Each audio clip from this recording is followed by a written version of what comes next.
Bismillahirrahmanirrahim. Assalamualaikum warahmatullahi wabarakatuh. A'udzu billahi minasyaitonir rajim. Bismillahirrahmanirrahim.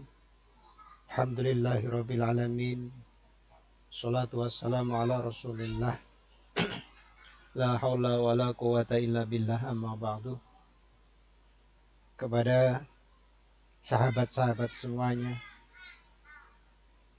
sahabat-sahabat subscriber dan pemirsa semuanya yang dimuliakan oleh Allah Subhanahu wa taala.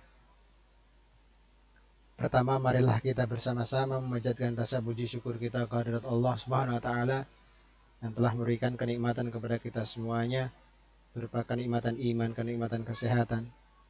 Mudah-mudahan kita semuanya tetap dalam lindungan Allah Subhanahu wa taala dalam menjalankan kegiatan kita sehari-hari dan apa yang kita laksanakan diridhoi oleh Allah Subhanahu wa taala. Amin Allahumma amin. Pada kesempatan yang berbahagia ini, saya akan mencoba berbagi tentang materi kontrol diri, prasangka baik, dan persaudaraan. Mudah-mudahan materi ini bisa menjadikan diri kita semuanya menjadi pribadi yang kuat dan selalu berbuat kebaikan dan bisa mempererat persaudaraan kita semuanya. Amin Allahumma amin. Yang pertama adalah pengertian mujahadah nafas. Mujahadah nafas atau kontrol diri itu adalah sebuah pengendalian diri atau memerangi jiwa atau ruh yang menyeru kepada kejelekan. Ini adalah kontrol diri atau mujahadah nafas, yang dimana ketika ada sebuah keinginan atau nafsu yang timbul pada diri kita, kita bisa mengendalikan diri.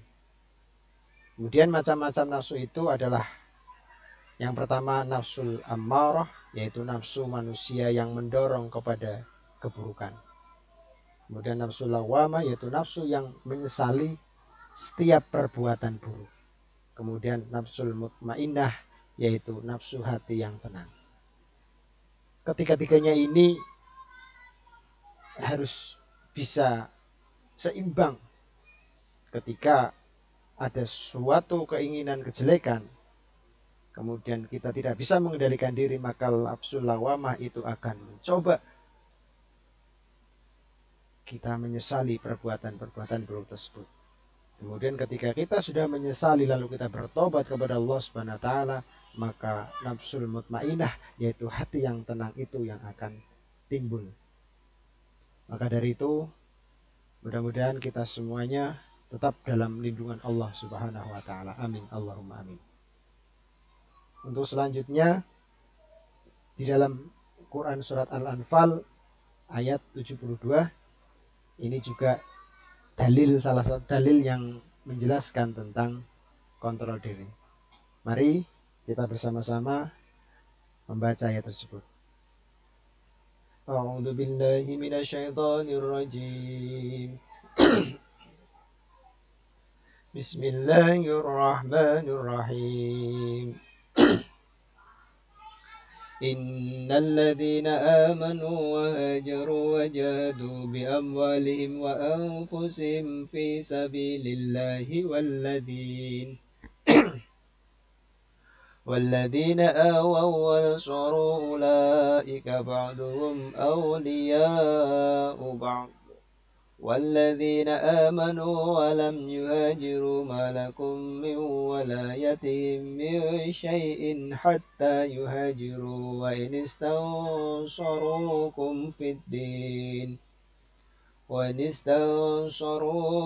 في الدين فعليكم النصر إلا على قوم بينكم وبينهم ميثاق والله بما تعملون بصير. Shadaqallahul adzim. Artinya, sesungguhnya orang-orang yang beriman dan berhijrah serta berjihad dengan harta dan jiwanya pada jalan Allah, dan orang-orang yang memberikan tempat kediaman dan memberi pertolongan kepada muhajirin, mereka itu satu sama lain saling melindungi. Dan terhadap orang-orang yang beriman tetapi belum berhijrah, maka tidak ada kewajiban sedikit pun bagimu melindungi mereka sampai mereka berhijrah. Tetapi jika mereka meminta pertolongan kepadamu dalam urusan pembelaan agama, maka kamu wajib memberikan pertolongan, kecuali terhadap kaum yang telah terikat perjanjian antara kamu dengan mereka. Dan Allah Maha melihat apa yang kamu kerjakan. Kemudian asbabun nuzul dari Quran surat Al-Anfal ayat 72, yaitu Ibnu Sa'ad meriwayatkan dari Hisham bin Urwah. Dia berkata Rasulullah SAW telah mempersaudarakan Zubair bin Awam dengan Ka'ab bin Malik. Kemudian Zubair berkata, pada saat perang Uhud aku melihat Ka'ab terluka parah. Kemudian aku berkata, jika dia mati, dia terputus hubungannya dengan keluarga dan aku akan jadi pewarisnya. Kemudian ayat turun, jadilah yang menerima waris itu orang yang memiliki tali persaudaraan dan kerabat, bukan berdasarkan yang lain. Kemudian ketika kita menganalisis Quran surat An-Anfal ayat 72 ini berisi perintah Allah Subhanahu wa taala.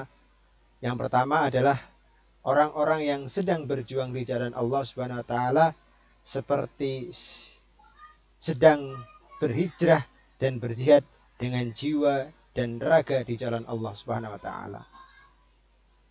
Orang-orang yang beriman di Mekah yang belum melakukan hijrah, orang-orang beriman di Madinah tidak berkewajiban untuk memberikan pertolongan.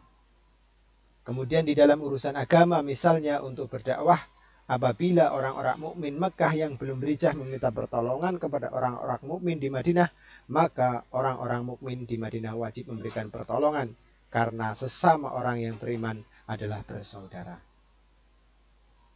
Kemudian kenapa alasan Nabi Muhammad SAW mempersaudarakan kaum muhajirin dan ansor? Yang pertama adalah agar kaum muhajirin mendapatkan perlindungan dan bantuan dari kaum ansor. Kemudian yang kedua adalah agar mendapatkan keamanan dari sesama kaum muslimin, terutama dari kaum ansor, dari serangan dan tipu muslihat, kaum kafir Quraisy. Kemudian agar kaum muslimin tidak mudah diadu domba dan diprovokasi oleh kelompok Yahudi yang ada di Madinah. Di dalam kontrol diri, baik buruknya perilaku manusia dalam kehidupan sehari-hari bisa ditentukan dari bagaimana cara dia mengontrol dirinya sendiri. Seperti berdasarkan hadis Nabi Muhammad SAW, Bismillahirrahmanirrahim, ala wa inna fil jazati mudghatan idza salahat salahal jasadu kulluhu fa idza fasadat fasadal jasadu kulluhu ala wa hiya qalbun. Yang artinya, ingat, sesungguhnya di dalam diri manusia itu ada segumpal darah. Jika segumpal darah itu baik, maka akan baik pula seluruh tubuhnya. Sebaliknya, apabila segumpal darah itu buruk, maka buruk pula seluruh tubuhnya. Ingat, segumpal darah itu adalah hati. Hadis riwayat Bukhari dan Muslim. Ketika kita sudah bisa melakukan kontrol diri, lalu bagaimana penerapannya? Penerapannya yaitu yang pertama adalah sikap kontrol diri berperan sebagai pengendali terhadap segala bentuk perilaku yang tidak baik. Kemudian sikap kontrol diri perlu dikembangkan sehingga di dalam melakukan sesuatu didasarkan pada perhitungan antara untung dan ruginya. Kemudian perilaku kontrol diri sangat penting agar manusia tidak terjerumus ke dalam perilaku sesat sebagai akibat dari kelalaian. Kemudian yang terakhir adalah manfaat perilaku kontrol diri. Manfaat perilaku kontrol diri atau mujahadah nafas, yaitu yang pertama adalah terhindar dari perbuatan dosa. Kemudian terhindar dari hal-hal yang dapat merugikan diri sendiri dan orang lain. Kemudian terhindar dari sifat egois, terhindar dari sikap sombong, dan menyehatkan rohani. Ini adalah materi-materi tentang perilaku mujahadah nafas. Kemudian untuk materi berikutnya akan saya sampaikan pada video berikutnya. Terima kasih, mudah-mudahan sedikit materi ini bisa bermanfaat untuk kita semuanya. Amin ya rabbal alamin. Kurang lebihnya mohon maaf. Assalamualaikum warahmatullahi wabarakatuh.